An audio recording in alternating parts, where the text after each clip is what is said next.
بسم اللہ الرحمن الرحیم۔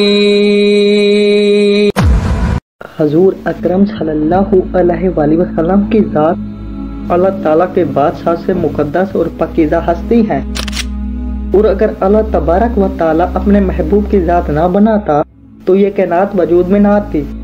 اللہ تبارک و تعالیٰ ارشاد فرماتا ہے، اگر میں اپنے محبوب کو تخلیق نہ کرتا تو میں اپنا رب ہونا ظاہر نہ کرتا۔ پیارے دوستو، جب اس کائنات نام کی کوئی چیز موجود نہ تھی، کوئی انسان، کوئی جانور، اس وقت صرف ایک سچی ذات تھی، اور وہ صرف اللہ تبارک و تعالیٰ کی ذات تھی۔ اور یہ وہ وقت تھا جب بھی کوئی مخلوق خدا کو خدا کہنے والی نہ تھی۔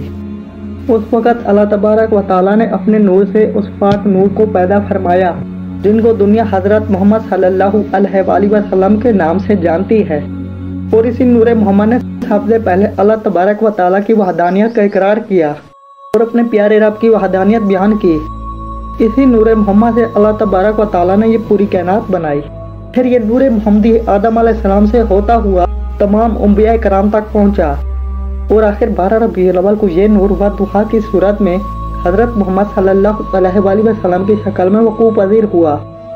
پیارے دوستو، آج کے اس ویڈیو میں ہم آپ کو بتائیں گے جب اللہ تبارک و تعالیٰ کا محبوب اس دنیا میں جلوہ گر ہوا، اللہ تبارک و تعالیٰ اپنے اس محبوب سے کس طرح کلام کرتا تھا، اور حضور اکرم صلی اللہ علیہ وآلہ وسلم پر پہلی وحی کس طرح نازل ہوئی، اور وحی کے وقت حضور اکرم صلی اللہ علیہ وآلہ وسلم کی کیفیت کس طرح ہوا کرتی تھی، اور اللہ تبارک و تعالیٰ نے قرآن کو تھوڑا تھوڑا کر کے نازل کیوں فرمایا، ایک ہی بار پورا قرآن نازل کیوں نہیں فرمایا، حضور اکرم صلی اللہ علیہ وآلہ وسلم پر پہلی وحی کس طرح و کب نازل ہوئی۔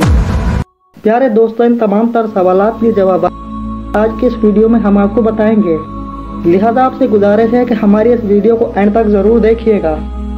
پیارے دوستو، وہی وہ خاص کلام ہوتا ہے جو اللہ تبارک و تعالیٰ اپنے خاص پیغمبروں کو عطا فرماتا ہے۔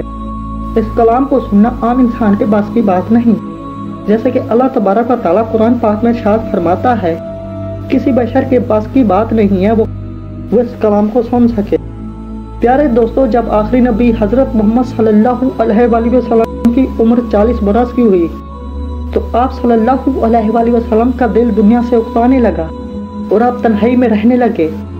حضور اکرم صلی اللہ علیہ وآلہ وسلم دنیا کے کام چھوڑ کر کئی دن غار حرا میں گزارتے اور اللہ تبارک و تعالیٰ کی عبادت میں مشغول رہتے۔ حضور اکرم صلی اللہ علیہ وآلہ وسلم پر وحی کی ابتدا خوابوں کے ذریعے ہوئی۔ حضور اکرم صلی اللہ علیہ وآلہ وسلم رات کو جو بھی خواب دیکھتے وہ صبح کو سچ ہو جاتا۔ اس طرح حضور اکرم صلی اللہ علیہ وآلہ وسلم اپنے دن رات اللہ تبارک و تعالیٰ کی عبادت میں گزارنے لگے اور غار حرا میں رہنے لگے۔ یہ رمضان المبارک کی مقدس گھڑیاں تھی کہ ایک دن حضرت جبرائیل علیہ السلام حضور اکرم صلی اللہ علیہ وآلہ وسلم کے پاس تشریف لائے، اور حضرت جبرائیل حضور اکرم صلی اللہ علیہ وآلہ وسلم سے عرض کرنے لگے، اے محمد پڑھو۔ تو حضور اکرم صلی اللہ علیہ وآلہ وسلم نے ارشاد فرمایا، میں پڑھنے والا نہیں ہوں۔ اس وقت حضرت جبرائیل نے حضرت محمد صلی اللہ علیہ وآلہ وسلم کو اپنے بازوؤں میں لے کر زور سے دبایا اور پھر چھوڑ دیا۔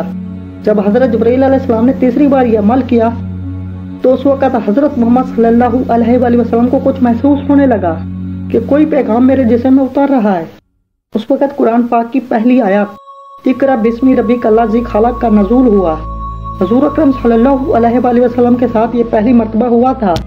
اس وحی کے بعد حضور اکرم صلی اللہ علیہ وآلہ وسلم پر لرزہ طاری ہو گیا، اور حضور اکرم صلی اللہ علیہ وآلہ وسلم غار حرا سے کامتے ہوئے گھر تشریف لائے۔